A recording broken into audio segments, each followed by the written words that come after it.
What up, Fight World? It's your boy Ego, and I'm back with some more boxing. I have another poll for you guys. I want to hear your thoughts on this particular matter. I recently read some different articles, seen some interviews with Golden Boy's Oscar De La Hoya, former fighter, now promoter, who manages a lot of the young up and coming talent, people like Canelo, Austin Trout, um, Angulo. I mean, the list goes on and on and on. Golden Boy Promotions really oversees a lot of great emerging talents and fighters in the sport. Um, Only problem is, anytime you deal with promoters, I feel they could be slightly sleazy. You don't want to listen to everything that a promoter says because a promoter is a salesman. It's their job to pitch a fight, sell the fight, and make the fans want that fight.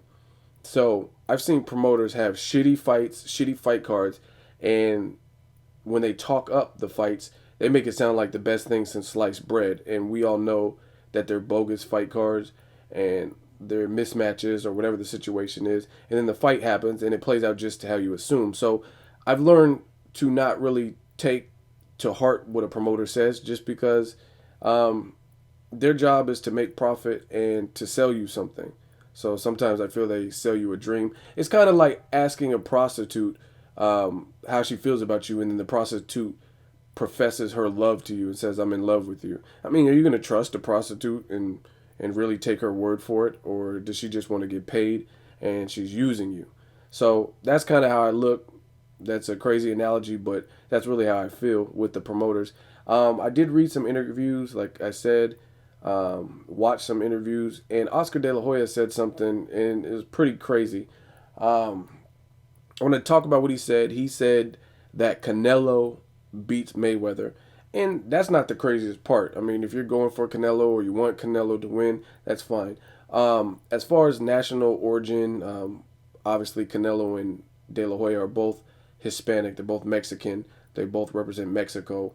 Um, De La Hoya manages Canelo directly with his company, and he does business with Floyd Mayweather, but he doesn't own Floyd Mayweather. Floyd Mayweather's his own entity, his own boss, etc. So obviously, I can understand why De La Hoya would pump up his fighter and have good words, especially with the race thing involved. I mean, they're both Mexican. That's his fighter, etc.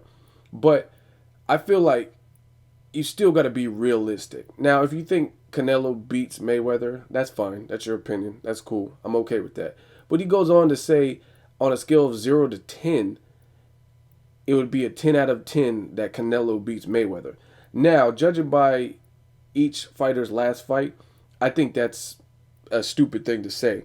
Even if you have Canelo winning, I don't see why you would say without a doubt, without a shadow of a doubt, he's going to do what over 40 plus people have not been able to do at his age. Like I said, not taking anything away from Canelo. Canelo can beat Mayweather if he comes with the game plan and uses his size advantage and different things like that. However, I wouldn't be 10 out of 10 sure that Canelo will beat Mayweather, especially judging by their last performances. Like I said, if you look at Canelo's last performance and Mayweather's last performance, um, clearly Mayweather's looked superior. I think Mayweather clearly did what was needed to separate himself and solidly say he won the fight. Robert Guerrero came with his A game. It looks like the first 3 rounds, and then Mayweather slowly started taking his soul, taking things away from Guerrero, confidence, making him hesitant to throw punches, etc., etc. That's what a great, masterful fighter will do. In the Canelo fight, one, they had open scoring, which I told you it doesn't matter what fight, I don't like open scoring. Two, some people think Austin Trout should have won or should have been a draw. So in my mind, if it's a fight like that where it's kind of two-sided and different fans are split, then it's a little bit different. And the biggest thing with Canelo that I've said before, Canelo looks like he's so big for his weight division or whatever the situation is that he tries to conserve energy. He fights in spurts, and it doesn't look like he throws a high volume of punches. To me, to beat a guy like Mayweather, that's one of the things you're going to have to do. Trying to land a lucky shot, you might be there all night trying to land that one punch that's just going to get him so like disabled to the point where he can't recover. That's almost like a pipe dream because it's really hard to hit a guy so elusive and defensive like Mayweather flush. And if you do hit him flush, it's hard to follow up with it and hit him with a succession of punches. So for me, Canelo has his work cut out for him trying to land that money shot. Canelo, again, is a fighter that fights in spurts. If you watch the Mosley fight with Canelo, Canelo clearly beat Mosley and clearly looked superior in that fight. However, if you watch, I think it was maybe the first round, Canelo didn't really throw any punches. I don't know if he was just really, really trying to fill out Mosley or because it was his biggest name to date, he was just being cautious, but he really didn't throw a high volume of punches. Same thing with the Austin Trout fight.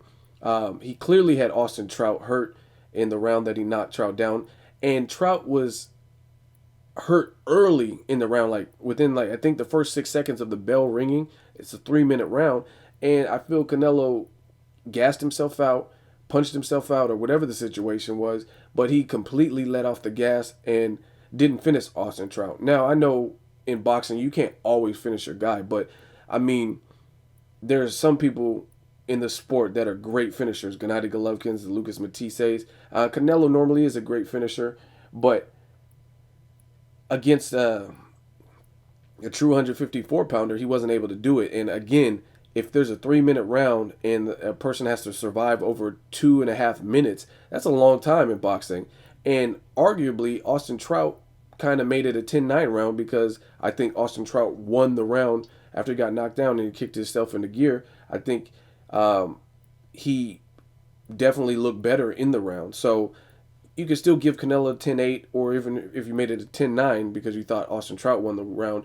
Point being, Canelo didn't follow up, and his man had to survive for over 2.5 minutes. So that's one of my concerns. So it's just funny that De La Hoya says that without a shadow of a doubt, Mayweather will lose to Canelo. I just find that funny, especially based on their last couple performances. Mayweather looks like he still has legs, and again, it's going to be a good fight. There are advantages both fighters have going in. Obviously, Canelo has the youth, he has the age. Mayweather has the seasoning and experience. Being on that championship level to this magnitude, especially with Danny Garcia, Lucas Matisse getting added to the fight. I mean, this fight card has the potential to break records. So we'll see, really, September 14th, who rises to the occasion and who doesn't. But for Oscar to be so confident, I just think that's kind of the promoter talking. I also seen an ES News interview with Oscar De La Hoya where he said it was 50-50. So you can't really trust what promoters say. What do you guys think? Do you think Oscar De La Hoya is really confident, that confident that Canelo will beat Mayweather, or is he saying it to sell the fight? I also think it might be because Mayweather beat Oscar De La Hoya when they fought. So I think Oscar De La Hoya puts up with Mayweather just because it makes a lot of business sense, but I don't think the two really like each other. I don't think it's just like an amicable friendship. Like, I see Oscar De La Hoya and Bernard Hopkins, and it looks like even though they fought and Bernard Hopkins beat De La Hoya, it looks like they have a better relationship. Bernard Hopkins works with Golden Boy, and just from pictures of them next to each other and them talking, it looks like they're a lot more amicable and more so friends. Floyd Mayweather, I think he's just the highest paid athlete. De La Hoya probably thinks he's an asshole, and I don't think the two generally just get along like they would go golfing if it wasn't related to an event or a presser or a fight. It doesn't look like they would hang out, so to speak, if it weren't for business. So I think it could be a little bit of sour grapes. Let me know what you guys think. I'm really looking forward to this fight card, man. That's all I can say. September 14th. Let me know what you guys think of De La Hoya's comments. As always, hate, comment, or subscribe. Till next video, it's Ego signing off.